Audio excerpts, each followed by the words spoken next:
ଆଜିର ପ୍ରସଙ୍ଗ ସୁରକ୍ଷିତ ଜୀବନ ଓ ଆର୍ଥିକ ବ୍ୟବସ୍ଥାକୁ ସଶକ୍ତ କରୁଛି ସାମାଜିକ ସୁରକ୍ଷା ଯୋଜନା। ଆଲେଖ୍ୟ ଆଞ୍ଚଳିକ ସମ୍ବାଦ ବିଭାଗ। ଉପସ୍ଥାପନାରେ ମୁଁ ନୀନା ସାହୁ। ସାଧାରଣ ନାଗରିକଙ୍କୁ ଅଧିକ ସୁରକ୍ଷା ପ୍ରଦାନ କରିବା ଏବଂ ଅସମୟରେ ଆର୍ଥିକ ସହାୟତା ଲକ୍ଷ୍ୟ ନେଇ ପ୍ରଧାନମନ୍ତ୍ରୀ ସୁରକ୍ଷା ବୀମା ଯୋଜନା ପ୍ରଣୟନ କରାଯାଇଛି। ଏହି ଯୋଜନାକୁ ଆଜି 11 ବର୍ଷ ପୂରଣ ହୋଇଛି। 2015 ମସିହା ଆଜିର ଦିବସରେ ପ୍ରଧାନମନ୍ତ୍ରୀ ନରେନ୍ଦ୍ର ମୋଦି ପଶ୍ଚିମବଙ୍ଗର କୋଲକାତାଠାରେ ଏହି ଯୋଜନାର ଶୁଭାରମ୍ଭ କରିଥିଲେ।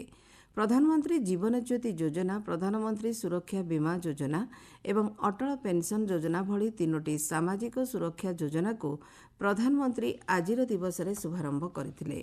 ନାଗରିକଙ୍କ କଲ୍ୟାଣ ପାଇଁ ସମର୍ପିତ ଏହି ତିନୋଟି ଯାକ ଯୋଜନା ଅପ୍ରତ୍ୟାଶିତ ପରିସ୍ଥିତି ଏବଂ ଆର୍ଥିକ ଅନିଶ୍ଚିତତାଠାରୁ ଜୀବନକୁ ସୁରକ୍ଷିତ ରଖିବାର ପ୍ରତିବଦ୍ଧତାକୁ ପ୍ରତିପାଦନ କରୁଛି।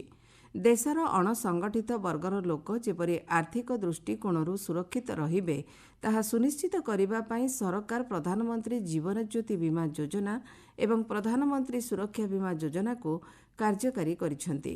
ସେହିଭଳି ବୃଦ୍ଧାବସ୍ଥାରେ ଆର୍ଥିକ ସହାୟତା ଲକ୍ଷ୍ୟ ନେଇ ଅଟଳ ପେନ୍ସନ୍ ଯୋଜନା ଲାଗୁ କରାଯାଇଛି।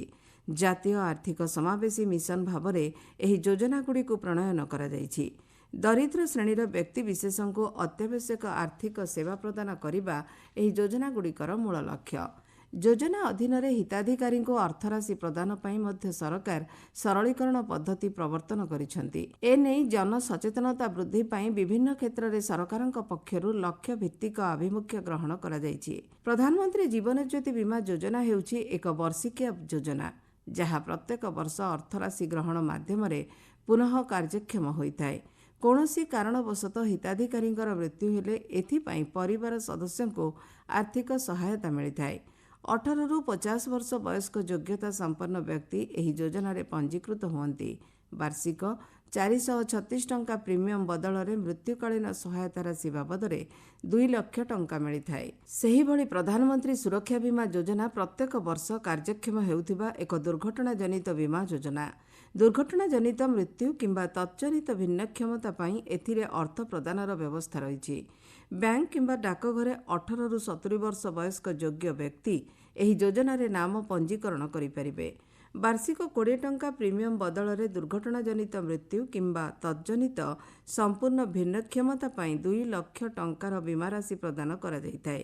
ତେବେ ଆଂଶିକ ଭିନ୍ନକ୍ଷମ କ୍ଷେତ୍ରରେ ଅର୍ଥରାଶି 1 ଲକ୍ଷ ଟଙ୍କା ମଧ୍ୟରେ ସୀମିତ ରହିଛି। ଯୋଜନା ଅଧୀନରେ ଗତ ଏପ୍ରିଲ ମାସ 29 ତାରିଖ ସୁଦ୍ଧା 58 କୋଟି 9 ଲକ୍ଷରୁ ଉର୍ଦ୍ଧ୍ୱ ବ୍ୟକ୍ତି ପଞ୍ଜୀକୃତ ହୋଇଛନ୍ତି। ଏଥିରେ ମହିଳା ପଞ୍ଜୀକରଣ ସଂଖ୍ୟା ପାଖାପାଖି ଅର୍ଦ୍ଧେକ ଅର୍ଥାତ୍ 27 କୋଟି 45 ଲକ୍ଷ ରହିଛି। ପ୍ରଧାନମନ୍ତ୍ରୀ ଜନଧନ ଯୋଜନା ଅଧୀନରେ 19 କୋଟି 30 ଲକ୍ଷ ପଞ୍ଜୀକରଣ ହୋଇଥିବା ବେଳେ ଗତ ଏପ୍ରିଲ ମାସ ଶେଷ ସୁଦ୍ଧା 3,667 କୋଟି 52 ଲକ୍ଷ ଟଙ୍କା ପ୍ରଦାନ କରାଯାଇଛି। ଏହି ସମୟ ମଧ୍ୟରେ 1,84,662ଟି ଦାବିର ସମାଧାନ କରାଯାଇଛି। ଗରିବ, ଅବହେଳିତ ଏବଂ ଅଣସଂଗଠିତ କ୍ଷେତ୍ରର ଶ୍ରମିକଙ୍କ ପାଇଁ ଏକ ସାର୍ବଜନୀନ ସାମାଜିକ ସୁରକ୍ଷା ବ୍ୟବସ୍ଥା ଲକ୍ଷ୍ୟରେ ଅଟଳ ପେନ୍ସନ୍ ଯୋଜନାକୁ ଆରମ୍ଭ କରାଯାଇଥିଲା। ଜାତୀୟ ପେନ୍ସନ୍ ବ୍ୟବସ୍ଥାର ସାମଗ୍ରିକ ପ୍ରଶାସନିକ ଓ ସଂସ୍ଥାଗତ ଢାଞ୍ଚା ଅଧୀନରେ ପେନ୍ସନ୍ ପାଣ୍ଠି ନିୟାମକ ଏବଂ ବିକାଶ ପ୍ରାଧିକରଣ ଦ୍ୱାରା ଅଟଳ ପେନ୍ସନ୍ ଯୋଜନା ପରିଚାଳିତ ହୋଇଥାଏ। 18ରୁ 40 ବର୍ଷ ବୟସ୍କ ସମସ୍ତ ବ୍ୟାଙ୍କ ଖାତାଧାରୀ ଏହି ଯୋଜନାରେ ସାମିଲ ହେବାର ବ୍ୟବସ୍ଥା ରହିଛି। ତେବେ ଆୟକରଦାତାଙ୍କୁ ଏଥିରୁ ବାଦ୍ ଦିଆଯାଇଛି। ଏହି ଯୋଜନାର ପଞ୍ଜୀକୃତଙ୍କ ମଧ୍ୟରେ ପାଖାପାଖି 48% ହେଉଛନ୍ତି ମହିଳା। ବାର୍ଦ୍ଧକ୍ୟ ଅବସ୍ଥାରେ ଏହି ଯୋଜନା ଅଧୀନରେ 1,000ରୁ 5,000 ଟଙ୍କା ପର୍ଯ୍ୟନ୍ତ ମାସିକ ପେନ୍ସନ୍ ପ୍ରଦାନର ବ୍ୟବସ୍ଥା ରହିଛି। ଏଥିରେ ସର୍ବନିମ୍ନ ସମୟ ଅବଧି 20 ବର୍ଷ ଧାର୍ଯ୍ୟ ହୋଇଛି। ବୃଦ୍ଧି ପାଉଥିବା ପେନ୍ସନ୍ ପାଣ୍ଠି ଏବଂ ପଞ୍ଜୀକୃତଙ୍କ ସଂଖ୍ୟା ବୃଦ୍ଧି ସହିତ ଏହି ଯୋଜନା ନିମ୍ନ ଆୟକାରୀ ପରିବାର ମଧ୍ୟରେ ଦୀର୍ଘମିଆଦୀ ସଞ୍ଚୟ ସଂସ୍କୃତିକୁ ପ୍ରୋତ୍ସାହନ ପ୍ରଦାନ କରିଛି। ସମସ୍ତଙ୍କ ପାଇଁ ପେନ୍ସନ୍ ଲକ୍ଷ୍ୟ ଦିଗରେ ଏହି ଯୋଜନା ବେଶ୍ ଗୁରୁତ୍ୱପୂର୍ଣ୍ଣ ସାବ୍ୟସ୍ତ ହୋଇଛି। ଦେଶରେ ସୁରକ୍ଷିତ ଜୀବନ ଏବଂ ସୁରକ୍ଷିତ ଆର୍ଥିକ ବ୍ୟବସ୍ଥାକୁ ଏହି ତିନୋଟି ଯାକ ସାମାଜିକ ସୁରକ୍ଷା ଯୋଜନା ଗତିଶୀଳ କରିଛି। ତେବେ ଏନେଇ ଜନସଚେତନତା ସୃଷ୍ଟିର ଆବଶ୍ୟକତା ରହିଛି।